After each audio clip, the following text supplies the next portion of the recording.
How do fractional CMOs hit the ground running? Hi, I'm Dean Way. Welcome to Fractional CMOs and the 90-Day Win. There's a lot of variety in how they kick off a new client engagement. In fact, there's so much variety, it's valuable to just listen to what opportunities they look for, what they tackle first, and what they wish wasn't true when they started a new project. So let's find out.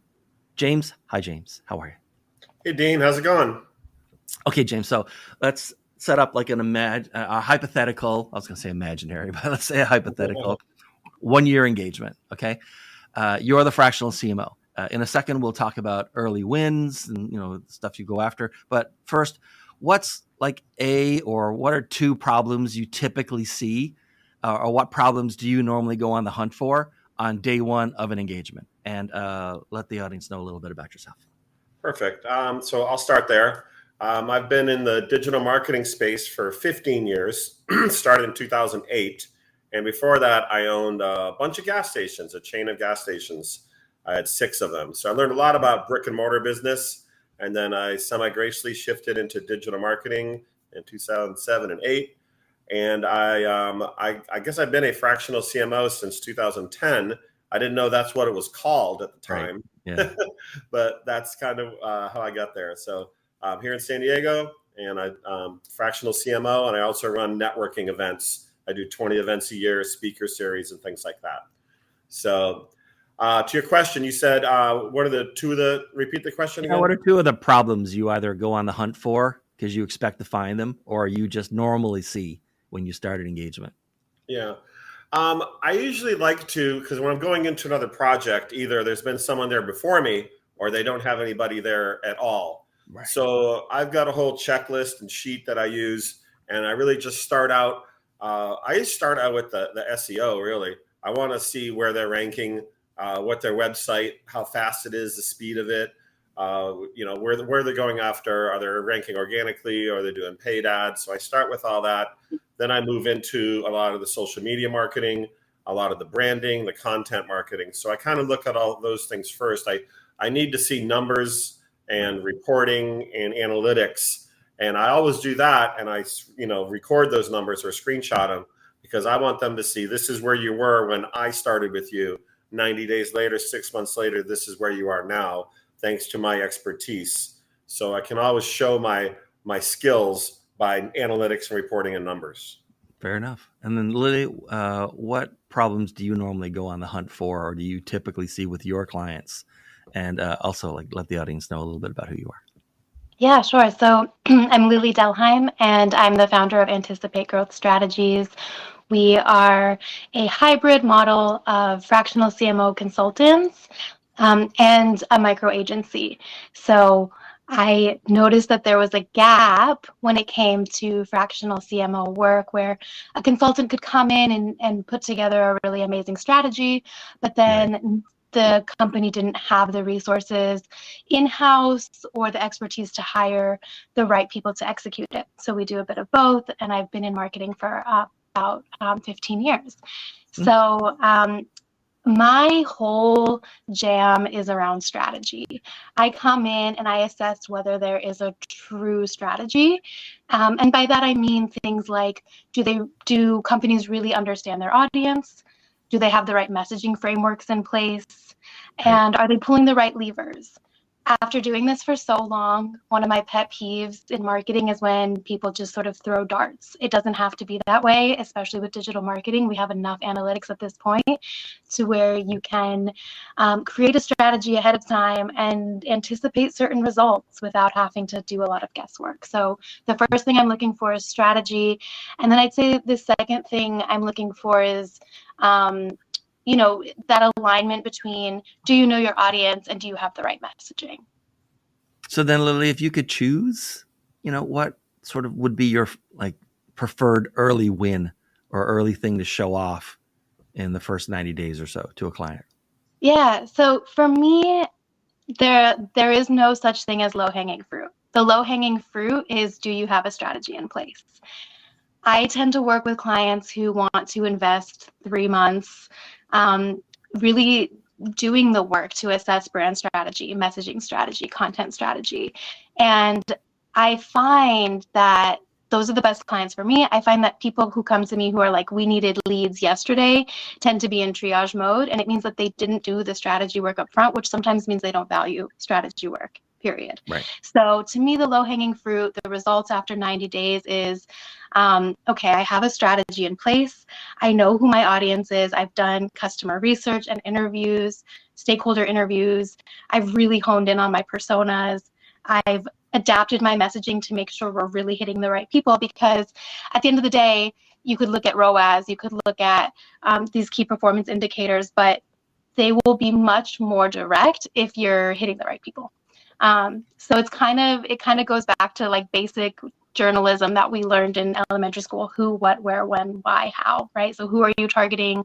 What are you doing to get there? Why are you doing it? That's the KPI part. How are you doing it? Do you have the right team in place, the right technology in place? So maybe a tech audit. And then, things like how come? And that's really where you start to ask questions around, like, are we growing for growth's sake? Are we poised for long-term growth? Why have we set the KPIs that we have? So that's a lot of work. And I think 90 days is the perfect amount of time to answer some of those big questions. And how about you, James? If you got to choose, what sort of like early win would you want to put up on the board?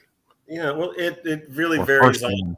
Yeah, it varies on what type of client and what they're looking for. I've been a CMO for real estate offices, and just recently, the one that I just finished up, so 8 months there, was like a day spa that did medical Botox and lip fillers and things like that. And a win for us was, of course, getting people in the door. They had several locations, so it was a pretty decent sized company. But those are ones that are all like trackable, and we want to just make sure that if they're spending, and they wanted to spend a lot of their time on Instagram stories, and I'm like, this is not going to get you people in the door, So they listened to me, and we finally focused more to their Google business page and to some Google ads and to some video content and some other things. But a lot of the companies I work with, they think they know where they're going. And the other example of throwing darts, they want to just try everything. And I'm like, I know what works. Your analytics, your Google Analytics and Google Search Console, it will tell us what works. Mm-hmm. So let's start there and then build our way out the other ways and control your brand and then get into campaigns and things like that. So that'd be an early win, is to show someone, hey, you got 12 more appointments this month than you did last month, or something like that. I just reporting and analytics is golden to me, and I've had some clients I've had 12 years now because they know that I'm going to deliver for them, so they don't want to get rid of me. So James, then, like for a new customer, let's say, what are you surprised that they're not seeing about their own business, or that they don't know about their own marketing until you start working with them? I'm surprised on their lack of understanding how content can help them with marketing. I think a lot of times they'll just want to put like a landing page up, or do some email marketing with a newsletter and things like that, some older ways, and they're not caught up with the tech side of it, the retargeting. The one guy I've had 12 years, a mattress store. You go on his site, I am following you around, whether it's on Facebook or Google, everywhere. Our ads are showing up everywhere. So we, retarget and follow people around. And I think a lot of people that I start with, they have a good idea of what they think they want, but I bring them around to what they really need. And then Lilli, what are you sort of often surprised by what clients don't understand or don't know about their marketing or their business? I think it's pretty common that people, including businesses, like to talk about themselves, but when it comes down to writing, they don't know what to say. And I know that's one of the needs you fill as well. So I'd say messaging. I think people don't know how to tell their own stories. And with that void, with that gap, they aren't necessarily moving their ideal customers to action. And so, they might have done things or said things the same way for a decade. But when we really audit it, and when we really audit who their audience is, and I present them with new ways to, maybe it's an emotional lever that we're pulling, in the nonprofit space, for instance, or in the B2B space, maybe we've focused too much on features and now we're really getting into benefits. And when we just kind of present that to the client, sometimes there can be resistance because it's like we've talked about our product in the same way for so long, right. But then really tying it to ROI and saying, like, we know that maybe we've done some A/B testing, and we know that with this new messaging, you're actually getting more leads. So yeah, I'd say people get tied to how they talk about themselves, or they're just not sure how to do it in the first place. And that's one of the first places I target. It's one of the challenges for working with a fractional CMO guys. All right, then. Lilli, how about this then? Okay, so you've started an engagement, right? What should a CEO understand? This is going to be, giving away secrets here. What should a CEO understand about fractional CMOs to squeeze every last penny of value out of them for however long they're going to be there?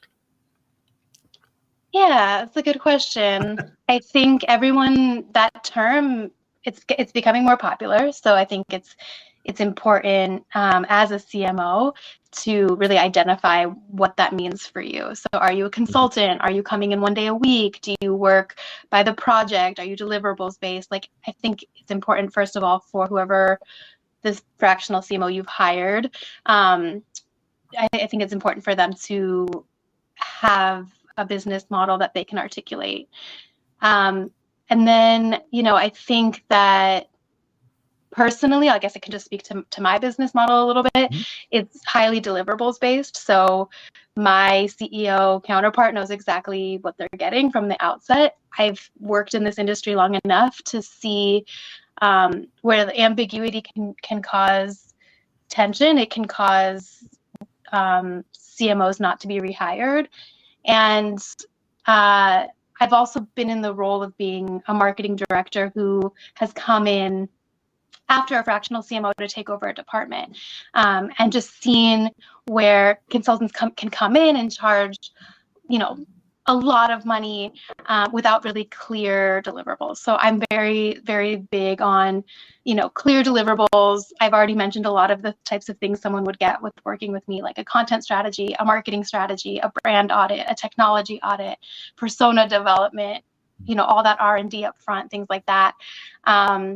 And then execution. So clear framework around, okay, are we doing a content strategy, and what does that look like? Are we writing articles, and how many? And are we doing social media, and how many posts? And I think just very clear deliverables is my preferred method.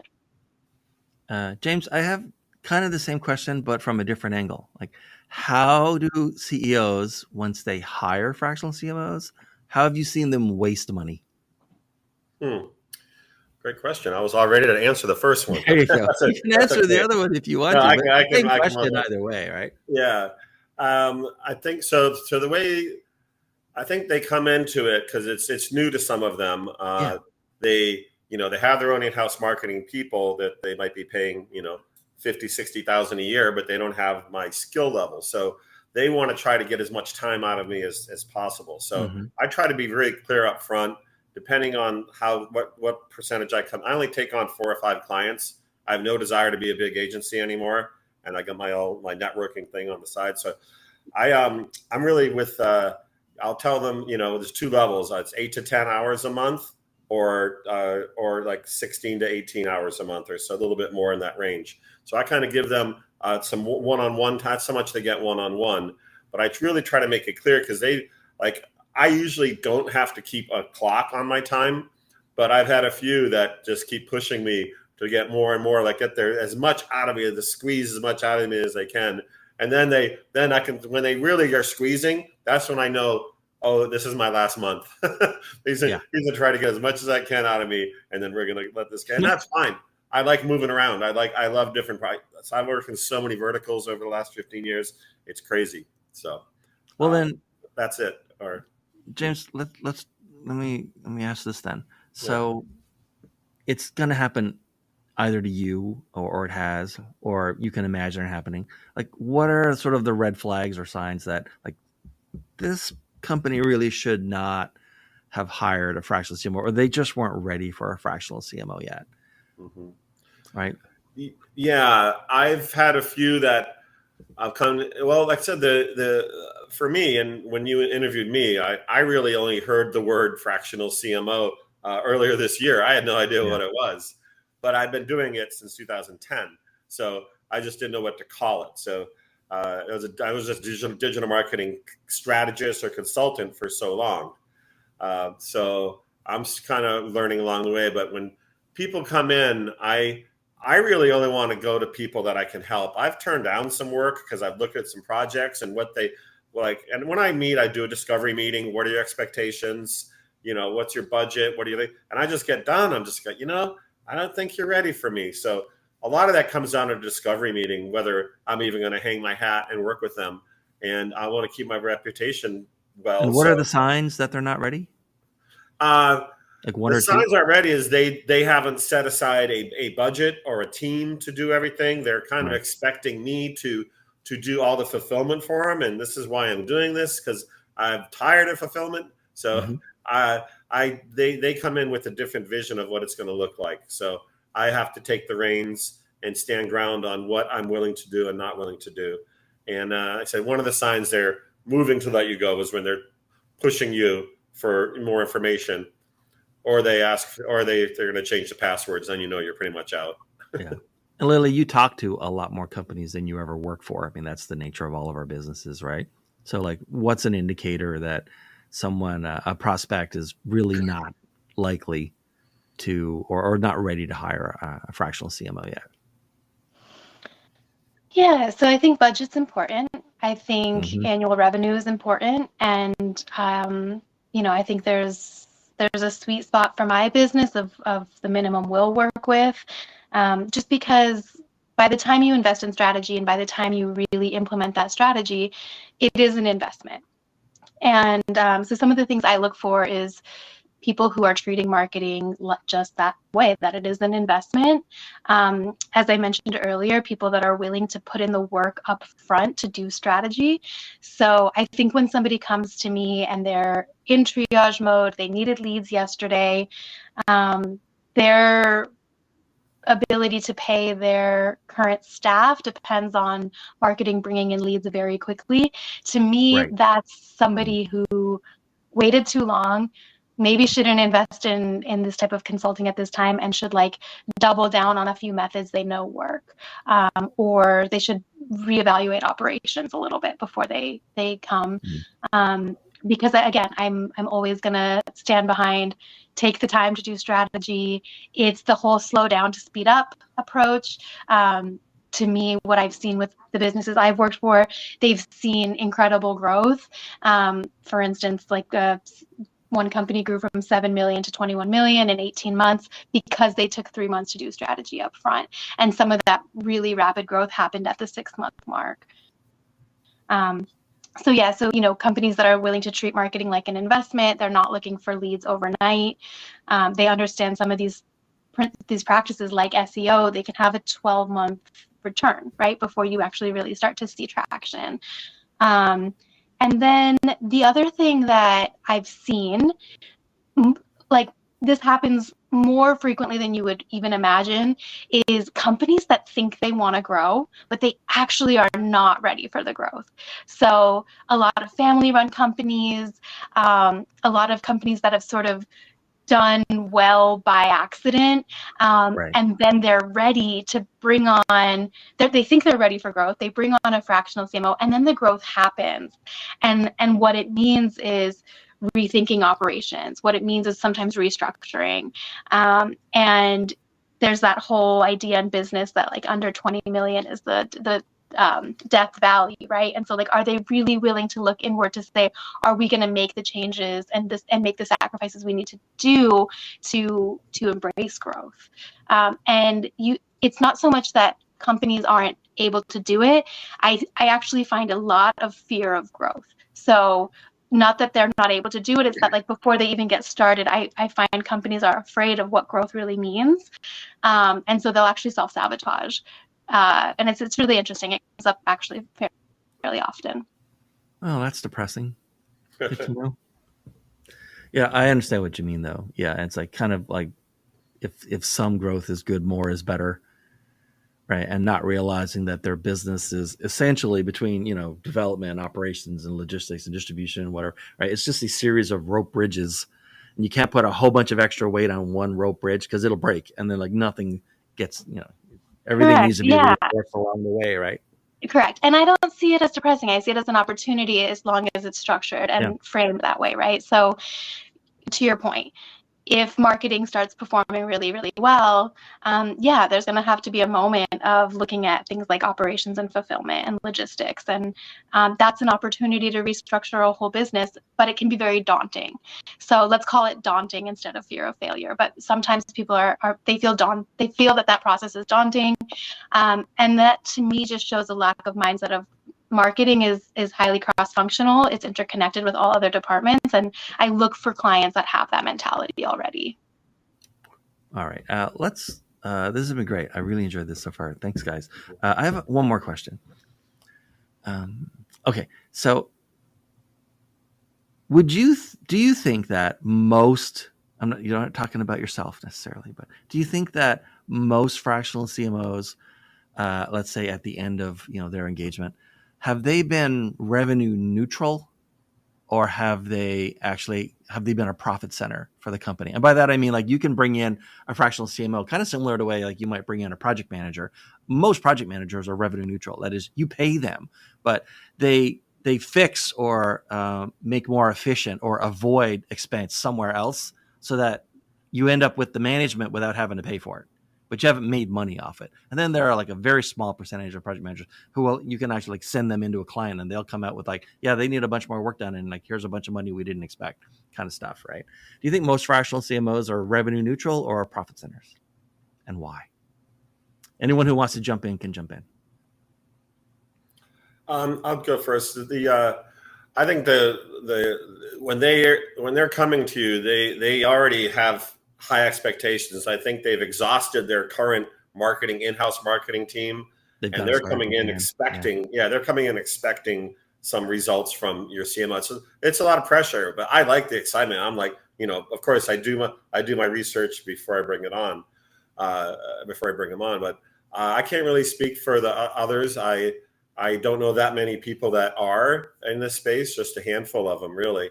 So it's just something I'm going to kind of talk with my friends and things about.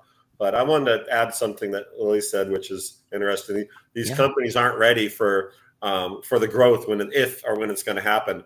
That's one of the things in my discovery meetings. Let's just say it's a real estate office, or maybe the med spas. I was like, you have 10 customers a week. What if you had 100 a week or 200? Would you be ready? And the look on their face sometimes they're like, oh, I'd love it, but no. Like they You didn't ask them if they would like it. You asked them if they could take it. Yeah. I go for the reaction. I've taken some classes on reading body language and people and everything, and it's really cool. So that's one of my questions that she reminded me that when Lilli said that. That's one of the things I go into and go, hey, well, so this is where you're at. And if we get you here, you selling 2 houses a month, you're selling 12. Do you have the team in place? Yeah. We'll get it. We'll get it. I'm like, well, you need to think this out further. So that's all I had on that right now. And Lilli, what do you think? Are most fractional CMOs a profit center, or at a minimum, do they sort of like break even for the company? So a fractional CMO should be generating profit for the company. Yeah. As far as the time frame, that's a discussion. Negotiable. I think one thing people need to look out for is this is becoming a more popular term. And so when you go to work with someone, they might have a really clear methodology, but what you need to look for is their track record. Do they have case studies? Have they created money before, and how long did it take, and what was the process? Similarly, I can't really speak to others, but I can speak to myself. I'm not doing the company that I'm working for a service if I'm not generating leads and profit and moving the needle. I work very closely with sales. I don't see them as siloed teams. I think they need to be highly collaborative. But ideally, you're hiring somebody who has the strategic framework that can make major decisions in your business. I'll give you an example. I worked with a SaaS company that had kind of an outdated sales process. They had somebody fill out a form on their website. A sales manager would get in touch with them, schedule a call, they jump on the call, etc. But the people that were coming, once we did some research, that were coming to this membership-based platform, they were ready to put in their credit card information right then. So when we just made that simple shift, that changed profit margins quickly, like extremely quickly. We could make that shift in a few weeks. So that ideally you're hiring a fractional CMO because they can come in and see things that you can't see, like maybe your sales process is outdated.